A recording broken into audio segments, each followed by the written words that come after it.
కుంభకోణంలో ఉన్న సోమేశ్వర స్వామివారి ఆలయం చూపించాను కదా! ఆలయం నుండి బయటికి రాగానే లెఫ్ట్ సైడ్‌కి సారంగపాణి స్వామివారి ఆలయం అని కనిపిస్తుంది.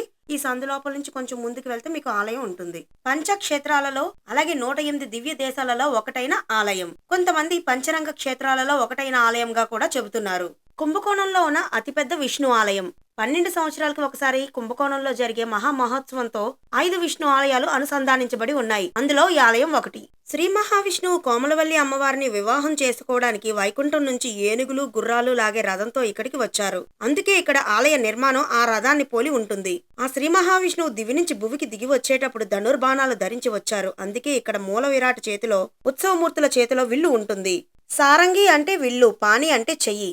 అందుకే ఈ స్వామివారికి సారంగపాణి అని పేరు వచ్చింది. ఇది అమ్మవారి పుట్టినిల్లు. స్వామివారు ఇక్కడ ఇల్లరికపు అల్లుడు. మొదటి పూజ ఇక్కడ అమ్మవారికి చేస్తారు. అందుకే అమ్మవారిని దర్శించిన తర్వాతే స్వామివారిని దర్శించుకోవాలి. ఉద్దాన సైన భంగిమలో స్వామివారు దర్శనమిస్తారు. మీకు వీడియో నచ్చినట్లయితే ఛానల్ని ఫాలో అవ్వండి.